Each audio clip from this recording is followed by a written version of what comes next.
Smart, c'est le symbole de la mini-citadine, mais la marque est en pleine révolution. Une gamme complète, un repositionnement stratégique. On vous dit tout dans ce nouveau numéro d'En route pour demain. En route pour demain, présenté par Pauline Ducamp sur BFM Business et Tech & Co. Pendant 25 ans, dans le giron de Mercedes, Smart a incarné la micro-citadine, mais avec l'arrivée de Geely dans le pacte d'actionnaires, la marque passe au SUV et au SUV électrique. Avant d'en parler avec le PDG France de Smart, Cyril Brava, on va essayer tout de suite la première voiture de cette nouvelle gamme, la Smart #1, un essai de Julien Bonnet et Nicolas Pizic. BFM Business et Tech & Co présente En route pour demain, l'essai. Si je vous dis Smart, vous pensez immédiatement à une petite voiture de place, facile à manœuvrer et surtout à garer. Et bien la marque a un petit peu changé puisque son nouveau véhicule, c'est ça, un SUV qui paraît tout de même assez imposant, le #1, 4,27 m de long, donc tout simplement 1,50 m de plus que la petite Smart Fortwo. Depuis 2022, en fait, la marque Smart, elle appartient à la fois à Mercedes-Benz, son propriétaire historique, mais aussi au groupe chinois Geely. D'ailleurs, ce premier SUV, il est fabriqué en Chine.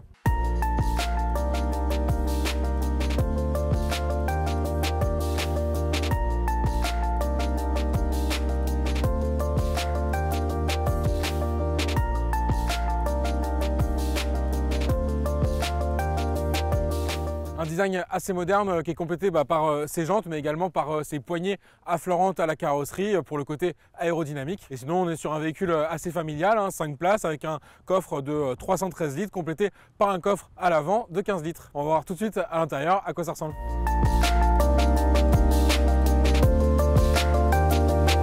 À l'intérieur de cette Smart #1, l'impression d'espace elle est logiquement confirmée. On a des sièges assez confortable, pas mal de rangements disponibles au niveau des places avant et une banquette arrière coulissante, même chose pour le côté modularité véhicule familial. On a aussi une impression de montée en gamme chez Smart avec notamment au niveau de l'écran très grand, 12,8 pouces avec une bonne réactivité au toucher et un environnement graphique qui a particulièrement été travaillé, personnalisé avec un petit renard en guise d'avatar et des petites animations visuelles qui sont assez agréables et qu'on retrouve même, c'est assez rare, dans l'écran des compteurs, donc juste derrière le volant.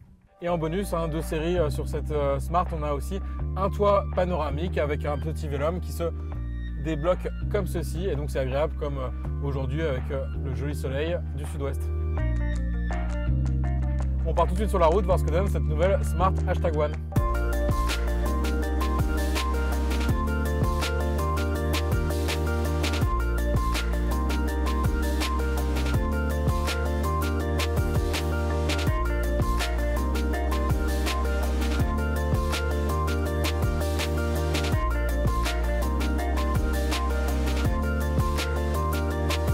Ça fait maintenant environ 100 km qu'on roule à bord de cette Smart #1, donc un véhicule qui est proposé uniquement en motorisation 100% électrique.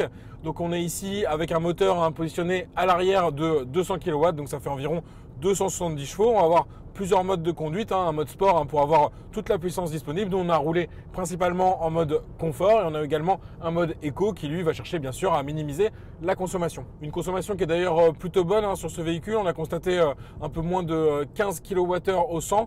Donc ça concrètement ça permettrait en fait de dépasser l'autonomie annoncée à 440 km pour une batterie 66 kWh. On va également pouvoir ajuster le freinage régénératif sur 2 niveaux et également activer une fonction e-pédale, donc là qui va me permettre de me servir quasiment uniquement de la pédale d'accélérateur. En fait quand je la relâche, la régénération d'énergie va être tellement forte que ça va pratiquement me faire le même effet qu'un coup de frein. La bonne surprise c'est aussi d'avoir un très bon niveau d'équipement. On va avoir notamment des assistants de conduite assez poussés, donc le duo régulateur de vitesse adaptatif et suivi des lignes de la route, donc pour de la conduite autonome de niveau 2. Au programme aussi un affichage tête haute, donc toujours pratique pour pas quitter les yeux de la route, et une caméra 360, toujours pratique lors des manœuvres, par exemple pour se garer dans un parking. On va vraiment avoir une visibilité totale sur les environs directs du véhicule.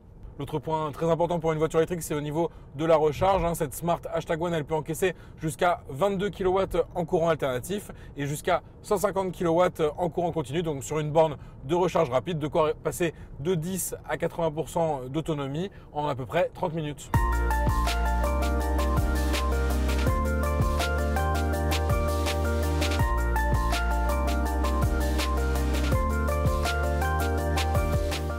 Côté tarif, cette Hashtag One, elle démarre à 40 315 € pour la version de base. Pour notre version d'essai en finition premium, il faut compter un tarif de départ de 43 815 €, mais ça inclut quand même pas mal d'équipements comme une pompe à chaleur ou encore la charge rapide à 22 kW en courant alternatif. Il y a également une version Brabus qui chapeaute la gamme avec un deuxième moteur placé à l'avant, donc une Hashtag One plus puissante et qui démarre à 47 800 €. Des prix qui n'incluent pas le bonus écologique de 5 000 € qui peut s'appliquer à ce modèle, enfin du moins pour le moment, car ce modèle il est produit en Chine, on le rappelle, et donc il risque donc de perdre son bonus dès l'an prochain avec la mise en place du score environnemental en France. A noter aussi que Smart insiste, ce Hashtag One, c'est pas la nouvelle Smart SUV, il y a toujours la petite Fortwo qui est commercialisée au moins jusqu'en 2024 et elle aussi en motorisation 100% électrique. Mais du côté de ce nouveau Smart, la suite elle démarrera au premier trimestre 2024 avec un Hashtag Free ou Hashtag 3,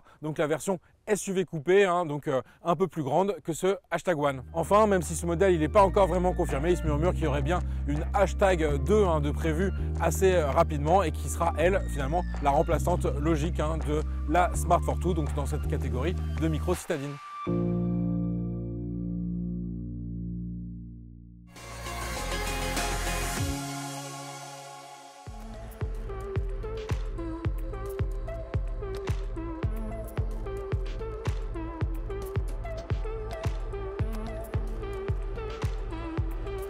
Smart passe donc au SUV électrique et comme nous le voyons dans l'essai de Julien Bonnet juste à l'instant, au SUV électrique compact, le segment que tous les constructeurs s'arrachent sur le marché européen en ce moment. Pour en parler, nous accueillons Cyril Bravard. Bonjour. Bonjour Pauline. Vous êtes président de Smart France. Alors, la France, c'est un pays quand même très particulier pour Smart, déjà parce que Paris, je pense que c'est un peu la capitale des Fortwo. Elle est parfaitement adaptée aux rues compliquées, à la circulation compliquée parisienne, mais surtout parce que l'usine Smart, elle a été à Ambar. Aujourd'hui, quel avenir voyez-vous? Quels vont être les liens entre Smart et la France?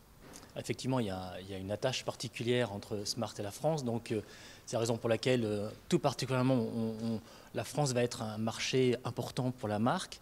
Et dans le cadre de notre stratégie future, puisque vous allez sûrement l'évoquer, mais Smart, c'est plus un seul modèle. Depuis le mois de mai, Smart, c'est une famille, c'est une gamme de produits. Justement, ce repositionnement de la gamme, pourquoi est-ce que Smart est passé de ce positionnement historique de petites voitures, de micro-citadines, à un positionnement finalement plus classique de SUV et de SUV électrique? Le but, c'était d'élargir la gamme, de donner vraiment un avenir important à Smart et donc de sortir d'une niche, d'un micro-segment, de cette niche des deux places. Donc, depuis le mois de juin, on a lancé donc un SUV compact 5 places et en janvier prochain, un SUV coupé. Là, on est sur des modèles qui sont des modèles familiaux, petites familiales. Est-ce que vous pouvez aller vers des véhicules beaucoup plus imposants, vers du 4,50 m, du 4,70 m? On ne s'interdit rien. On s'interdit rien. On commence bien sûr dans ce qu'on sait faire. Le mieux, c'est le compact, urbain, interurbain, puisque maintenant, avec l'Hashtag One ou l'Hashtag 3, on est plus sur de l'interurbain que du pur urbain. Mais oui, on ne s'interdit rien. Il y a une gamme. On a encore un véhicule chaque année qui va sortir là, pendant les 2 prochaines années, donc la famille va grandir. Alors vous me dites, on était sur un segment de niche, quand on voit les micro-linos, le succès de l'Ami, le fait que tout le monde se dit, bon, en ville demain il nous faudra des petites voitures, est-ce que vous n'avez pas l'impression de finalement sortir d'un marché qui va exploser dans les prochaines années? Alors on ne sort pas du marché, Donc, vous le voyez, la Smart Fortwo est toujours commercialisée, elle le sera encore l'année prochaine. Et il ne vous a pas échappé qu'on est passé de l'Hashtag One à l'Hashtag 3. Donc le Hashtag 2, ce numéro est mis de côté si demain on décidait de donner un successeur à la Fortwo. Donc ça veut dire que la Fortwo aura un successeur?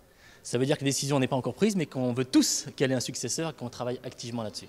Est-ce que justement vous travaillez le réseau des clients, parce que qui sont aujourd'hui vos clients? On sait que ceux de la Fortwo c'est des urbains, il y a une forte cote d'amour pour cette voiture.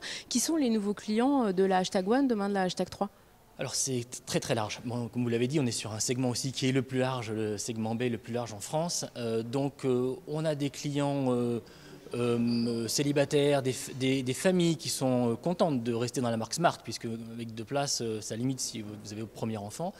Donc on a des anciens clients Smart, on a des clients de toute autre marque, des gens qui étaient en thermique qui passent à leur première voiture électrique ou des gens qui renouvellent sur l'électrique. Donc c'est ultra large, il n'y a pas de client type. Et vous le disiez, la Smart Fortwo, on était sur une clientèle extrêmement urbaine.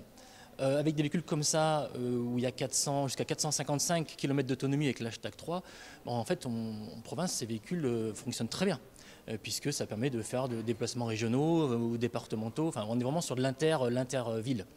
Est-ce que justement ça va changer votre positionnement géographique, faire que vous allez sortir de Paris et être présent plus ailleurs, en région peut-être? Alors, on ne va pas sortir de Paris. Par contre, effectivement, les régions vont prendre en proportion beaucoup plus d'importance qu'elles n'avaient avec la Fortwo, c'est une certitude. Aujourd'hui, on a quasiment 50 points de vente. Donc, on maille toute la France, donc sur des villes grandes, mais aussi des villes moyennes. Et on se rend compte qu'on a d'excellentes surprises en termes de performance dans des villes moyennes, parce que ce n'est pas une voiture qui est uniquement faite pour faire de la ville. Comme je le disais, avec plus de 400 km d'autonomie, ça donne d'autres perspectives. Il va falloir passer à la question qui fâche, c'est le prix. Bon, les Smart Fortwo, c'était quand même assez onéreux par rapport à la taille de la voiture. Là, on est sur un véhicule qui clairement est un véhicule premium en termes de positionnement. Est-ce que finalement, vos voitures, elles ne sont pas trop chères ? Alors, c'est effectivement un positionnement premium. Pourquoi ? Parce qu'on a des véhicules qui sont de haute qualité, très bien finis, et aussi qu'un niveau d'équipement très important. Donc, c'est-à-dire qu'il n'y a pas d'option sur les voitures. Les voitures sont par défaut très équipées. Après, on a un positionnement prix qui démarre à 36 315 €. Avec le bonus de 5 000 €, ça fait 5 000 de moins, donc 31 315. Des loyers aux alentours de un peu plus de 400 €, sans apport. Si vous mettez un peu d'apport, vous êtes très vite à moins de 300 € dans ces eaux-là. Donc c'est un budget, parce que c'est un véhicule premium, mais ça reste très abordable. Parler du bonus, le bonus, a priori, avec l'arrivée du score environnemental, il va s'arrêter pour vous à partir de la mi-décembre. Comment vous vivez le fait de devoir reconstruire une gamme, repositionner toute une marque, mais sans avoir finalement de coup de pouce du gouvernement ? Alors on verra déjà le 15 décembre, puisque vous le savez que c'est le 15 décembre où on connaîtra les véhicules qui sont éligibles ou pas au bonus écologique.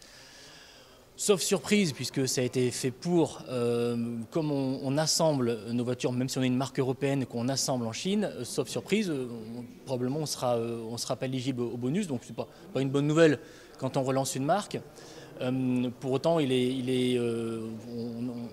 on a encore un mois pour chercher des solutions, puisque à la fois on ne peut pas compenser 5 000 € de bonus comme ça. Comme je le disais, on a des produits qui sont qualitatifs, donc je n'ai pas cette flexibilité. Et d'un autre côté, il est hors de question de se laisser dépositionner par ce phénomène sur le marché français, parce qu'on tient beaucoup au marché français, on tient à la France. Donc on a un mois pour trouver des solutions, on trouvera des solutions pour rester dans le marché français, c'est une certitude. Vous comprenez cette décision, justement, de mettre une sorte de barrière à l'entrée du marché ?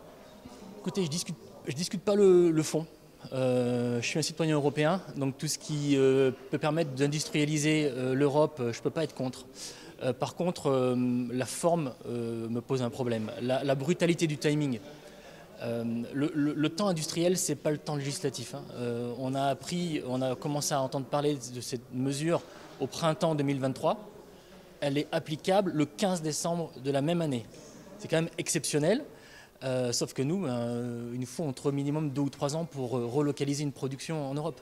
Donc c'est pas 6 mois comme ce qui vient de se passer là au niveau des décrets. Donc voilà, une fois de plus, je ne critique pas le fond, mais la forme, oui, trop brutale en termes de timing.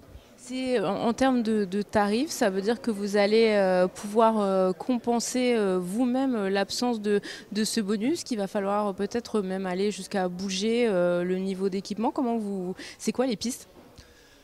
Écoutez, c'est encore trop tôt pour dire, parce qu'une fois de plus, la décision c'est le 15 décembre, mais je vous le dis, on n'a pas la flexibilité pour compenser l'intégralité du bonus. Une fois de plus, on a des coûts de production qui sont importants, des véhicules aussi qualitatifs et aussi bien équipés.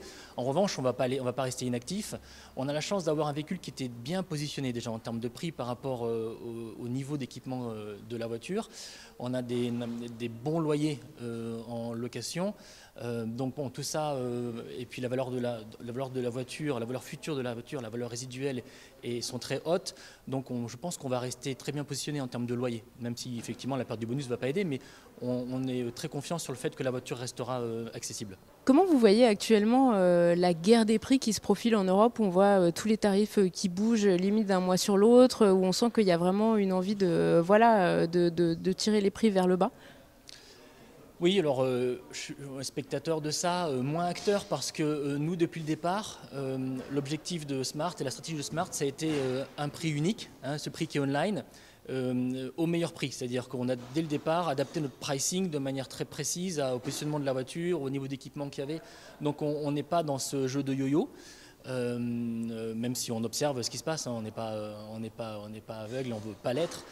Mais pour l'instant, la manière dont on avait pricé la voiture fait qu'on était dans le marché très bien placé en termes de prix. On l'est toujours.